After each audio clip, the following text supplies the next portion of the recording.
Welcome back to our channel. I have Nate with me again today. This is part two of branding. I forgot what our title was, but we're talking about, the best way to brand yourself and to brand your business. And so last week we did talk about like the importance of branding and key factors, looking at your brand identity, your brand voice, your positioning, and kind of keeping the visual portions of branding to when you're finished with those things so that as you're designing your visual branding, it will match what your identity is and your voice and that promise is that you are promising in your brand.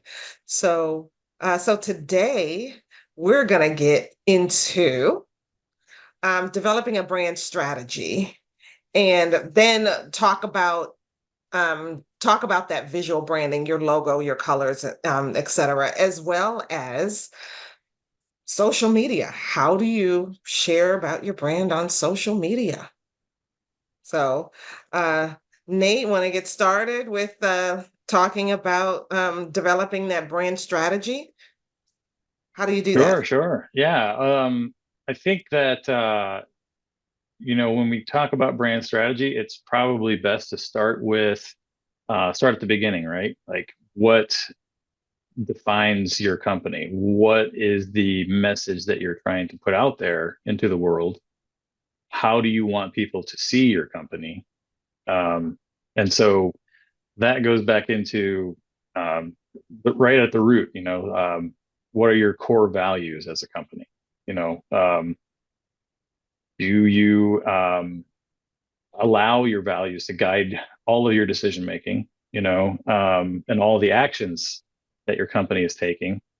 Um, are you engaging in activities that help to pinpoint those core values and helping, making sure that they align with everything that you're doing as far as your goals, and if you have a team, is everybody on board with those values as well? And so I guess we could talk maybe a little bit about what do we mean by values. What do you think, Simone? Sure, we can talk about that. Because your core values should really guide how you are, just how you do business on a regular basis and what you're sharing with the public. So, sure, we can talk about core values. Yeah. So I guess I don't know, like what would be like a core value? I guess let's see. If we're talking about in the context of a business, then maybe you're a business that values um, honesty, transparency. Um, that you value customer relationships, and so you know you're going to sort of um, engineer your company around those values and hoping to achieve what it is that you're trying to achieve there. So let's say that your one of your goals or one of your values is customer service. So what could you do to help to ensure that you're making sure that your customers understand that that is one of the things that you are trying to achieve? Well, if one of your core values is customer service, then as a business, I would think that you would strive to make sure that your customers are well informed, that they understand what's coming up next. They know how to reach you if they ever have a problem. They know how to do all the things that they need to do, right? And they have all the information that they need for say you're working on a project with them. They have everything that they need for their part of the project. If they ever have any questions or concerns or anything, they can reach someone. So yeah, if one of your core values is customer service, then I would think that those are some things that you would do. Yeah, and I actually have created just recently created a document that I use as part of my onboarding with my clients, where I kind of list out the expectations, what they can expect from me, and then Yes. what I expect from them, and so that you know, everybody's crystal clear on what's going to happen. And so, like, just running down the list here, I have exceptional client service. That's one of Mhm. the things I strive for. I strive to supply marketing strategy expertise. Mhm. I want to be that source for my clients. Um, and then innovative solutions. I'm constantly trying to research and find new ways of doing things. Um, Also, making sure that what I'm doing is from a results standpoint, so it's results driven. You know, Mhm. um, Realizing that you're only as good as your ability to supply the outcomes that your clients are looking for, right? So whatever that may be. Right. Um, Support and guidance. Providing that support and guidance through whatever activities we're doing. You know. Um, and then customization and flexibility. you know um, I realize that not every customer is going to be well, I think we were talking in one of our previous discussions about the difference between the clown and the king, right? Right. If you go to Burger King, then you can have it your way, right? So you're going to get Right. customized in that case. So I guess maybe that's one of the things. Not that I'm trying to be Burger King or anything, but um, and then from my clients, and I guess it's kind of a two-way thing. Like, respect is one of the things that can be expected, and then communication, making sure that I'm following up with any kind of requests that my customers give, and I lay that out there for them, and say this is what you can expect from me, and etc. So that's important to me, Yeah. I guess. But Absolutely. Absolutely. And those are great. I think one of mine is the uniqueness, not having the cookie cutter experience, but making sure that my clients know, and just meeting with my clients, and wherever they are and whatever is unique to their business, that we discuss it and we come up with a plan together to meet their specific needs. It's not well, I did this one thing for this client, and we're just gonna pull this over and do the exact same thing for you, when for your business it may not work for you. So, um, when I was going through my own, what do you call it? It's your USP, your unique selling proposition. Some things that I came up with is, innovative solutions, comprehensive approach, and focusing on long-term growth and sustainability. So things like that to help clients to succeed and to reach their goals. So those are some of my core values that came out of my going through this process of discovering my USP and aligning that with my core values. yeah, and there's a lot of sort of overlap between these, I think, that you're going to find. There's no real clear delineation. There's some definitely some gray areas, True. when you're talking about developing your USP, like you mentioned. um, that very well could be the thing that differentiates you from your competition, right? And so Right. then that becomes like, that's your core value. That's a differentiator. It applies in several different areas, right? So Right. that's, yeah. Absolutely. Absolutely. Um, I think another aspect here, that when you're developing that brand strategy, is understanding your target market, which is something Right. that we've kind of talked about before. Obviously, surprise, surprise, surprise that it comes back up again, right? Right. Always. Always. And it's really about aligning it, right? The what your unique selling proposition is, what it is that you're offering, what you're promising to the market. Well, who needs that, and who is that really going to align with? What problems specifically does what you offer, solve for that unique client? um yeah, having that, knowing who your target market is pretty crucial.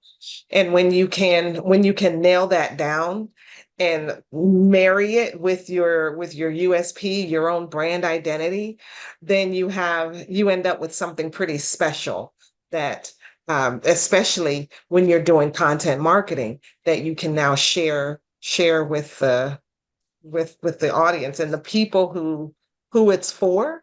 They get it, they understand. Oh, this is for me, they're talking to me. Yeah, and if you're, if you're one of your core values is, your customers, making sure that you're keeping your customers engaged, customer satisfaction, you're going to know your customer, and you're going to know Mhm. exactly what it is that makes them tick and what they're interested in. And that is exactly what we're talking about when it comes to understanding your target market. And so it just kind of all Absolutely. plays in together. um, Right, so some of the things that we need to know about our this ideal target market, we need to know what their biggest problems are. So what are they trying to overcome? What's their pain points? Um, and why they should be doing business with you. How are you addressing those pain points? How are you providing solutions for their unique issues? Why should they come to you? What solutions are you offering? So that's definitely exactly, good to know. exactly. And um, knowing that can help you with your positioning. And it's interesting. I was just actually just posted something on LinkedIn today about positioning and how there, especially with when you're talking about positioning, um, another term that is sort of very closely associated with that is niching. Mhm. Um, but your positioning is essentially what they don't do, right? Like you're pitting yourself and your company against the competition, and Right. clearly defining what it is you do compared to them. Like, we Right. don't do this, or we definitely do this. You know what I mean? Like you're making it clear that there's a distinction. You can't. Right. A lot of small businesses, unfortunately, think that they can get away with, saying, well, we have the best quality at the lowest prices. You know, Right. but that ends up sounding too vague, generic, Mhm. unbelievable, actually. Because if you have something that's high quality, how could it possibly be also the lowest price, right? Right. Because there's a Right. lot that goes into that, making that high quality, right? Unless you're like this gigantic firm that has economies of scale where you're able to make things at extremely high quality, but also a low price because you're making tens of millions of the thing, right? Um, Yeah. it And doesn't then make much sense. there's also that concept of positioning against, um uh I wouldn't, not the word is an enemy, but I can't remember the word, but it's positioning against what somebody else would say, right? Um you wouldn't say, yeah, I do high quality at the lowest price, because the your competitor would never say, well, I do the lowest quality at the highest priced. Right. They would Yeah. never. There has to be an It's antecedent, isn't it? Antecedent, exactly. Yeah. That's the Yeah. word. So, they would never say that. It's really about being positioning yourself different, not necessarily better, but different. You're creating that separation. Two fast food restaurants can be selling the exact same thing. One is fast, one is cheap, right? Um, that kind of thing. Was it Um, the fast, cheap, low, and high quality? Pick any two, because you're never going to get all three, You're right? not gonna get all three. Exactly. Exactly. Yeah. So, so when it comes to doing our, putting together our brand strategy, we want to validate it, make sure that what we are saying and how we are positioning ourselves resonates with our ideal client. So we want to do some market research. Go out there, talk to some people and find out, pitch them your idea. Share with them what it is that you're trying to do and get a thumbs up, get a thumbs down, get some get some information from them about what your product, your service, your your branding, what it means to them. Yeah, if you think that, so whenever you're kind of sitting by yourself in isolation, concocting your brand image, trying to do so without actually talking to your customers, you run a very real risk of creating something that they're really not looking for, So there's a lot of assumptions I think that are made when people go and like create their brand identity or and especially early on. And so a good way to do that, and exactly what you're talking about there, is to challenge those assumptions. Go out there and actually talk to people and make sure that indeed what you're saying and the angle that you're taking, positioning that you're planning on using is actually going to be effective for your target audience, right? Absolutely. Because if they don't want it, well, then you don't really have a brand. Yeah, You yeah. You know? have the what do they say? The a solution in search of a problem. Yes, exactly. Exactly. Yeah. Um, all right. So I think the next thing we were going to talk about was looking at. I guess we've already kind of talked about aligning with the target audience's needs. So we can Mhm. go down to a little bit more visual talk here again, back to creating a Right. brand logo. Yeah. And I don't know about you, but I enjoy logos. I enjoy the graphic design aspect of it. I was actually going to be a graphic design major at one point. Oh, yeah. It things went differently, but I didn't go down that path. But I still enjoy I still enjoy it, and I can appreciate the effort and the talent that goes into actually creating a very good one. You Hmm. know, and it's very easy these days to type it into AI, and have AI spit out something. Hey, well, I think I want something, like a green swoosh, right, with over some clouds and a guy sitting, smoking a pipe or something like that. I don't know, but you can easily make something like that, punch it into AI, and it'll spit something out. Which for some people that's good enough, but if you're really looking, if you're really wanting to get this dialed in, then it might be good to kind of connect this to the rest of what you're developing already behind the scenes. And the case in point, I think recently we were talking, you were in on the call as well, talking with somebody in the Pacific Northwest who is involved with creating a bakery, right? They're trying to get this up and running, and well, they're already up and running, but they're trying to reach more of their target audience. Right. And one of the things that they're considering is doing a rebranding as part of this process, where they're they're reevaluating what's going on with their marketing. And so one of the ideas that came up was, it's the recipes are coming from grandmother, right? Mhm. And so some of the recipes are being used the grandmother, but the name of the company is like the owner's two sons, and so it doesn't make much sense to have uh, grandma on there, but and then have it named after the two sons. So Right. so I think one of the suggestions was, well, maybe put grandma's silhouette in the background Mm. of the logo. So she's there, but she's not like, he's Not always front and kind of center. there. Yeah, yeah, Yeah. but Yeah. things like that, but Yeah. that that kind of thing, you know, the whole idea of tying it into grandma goes back to, brand story, Mhm. and Right. having something that people can relate to, that really hits them emotionally, and ties it Mhm. together for them, right? And we Right. wouldn't have gotten there had we not figured out that that was part of the story, right? And so, That's right. yeah, That's right.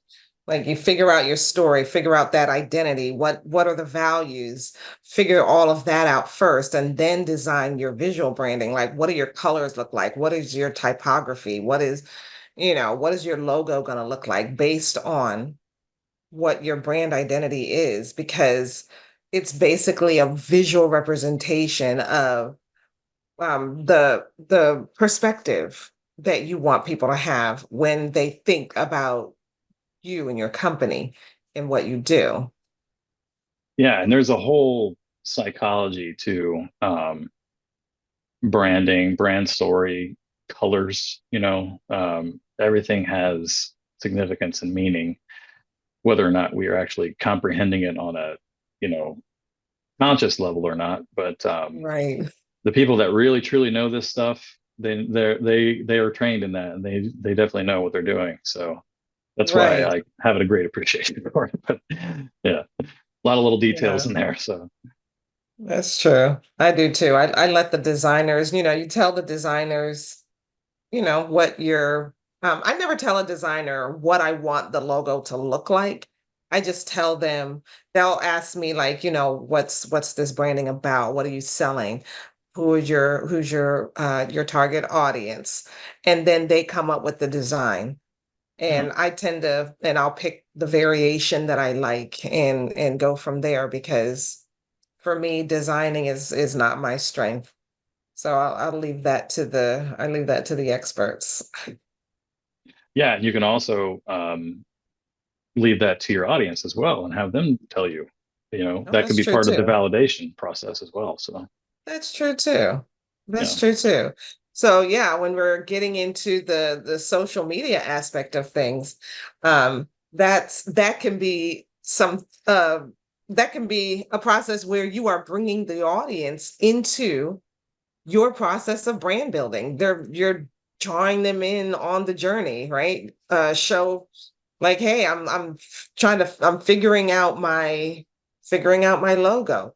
Which of these two or three or four do you like the best? And have a poll and get some feedback on it. And then when you decide, hey, which one I like, all the people who voted, they kind of had a hand in helping you to choose what your visual branding looks like. yeah. You make a really cool process of user generated content out of that, right? Absolutely. User generated Absolutely. content campaign, which is great for social media traffic and engagement.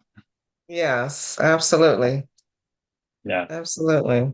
Um, So, Part of social media, and the reason that social media has stuck around so as long as it has and continues to be such a powerhouse, I think, is because it checks a lot of the boxes when it comes to the customer journey, the buyer's journey, whatever you want to, whichever one you want to talk about or use.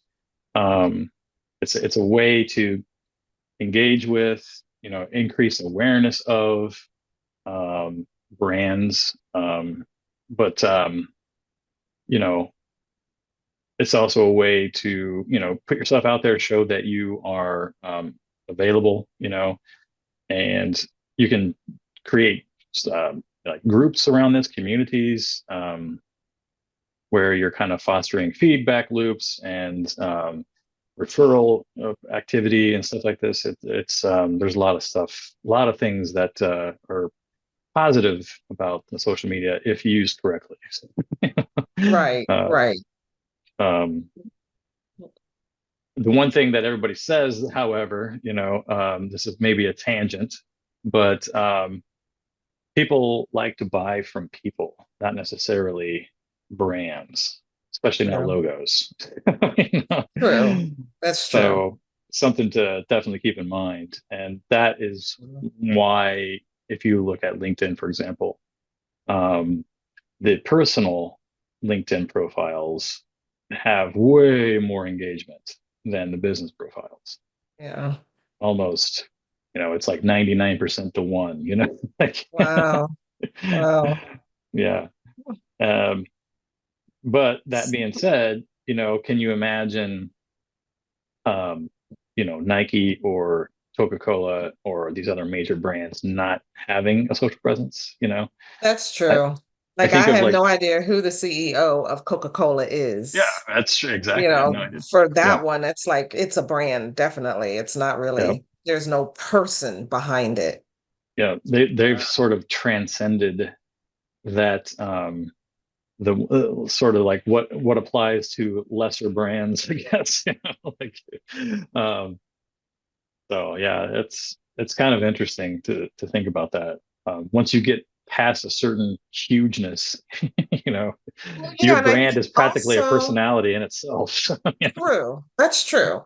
Yeah, I think also that they began way before the age of social media, where we are so yeah, we have such a need to connect with people, with each other, because we're in an age now, even though we have social media and everybody's walking around with a cell phone in their pocket, we can call or text each other at any time. We're still um, we're still in an age where people are feeling the loneliest that they've ever felt. And even with all the devices and the connectivity that we have. So in the world that we live in now, we have this need, I feel like, to connect with people, to connect with each other. So like you'll see on company websites and business websites, you don't just put logos on a website. You don't just put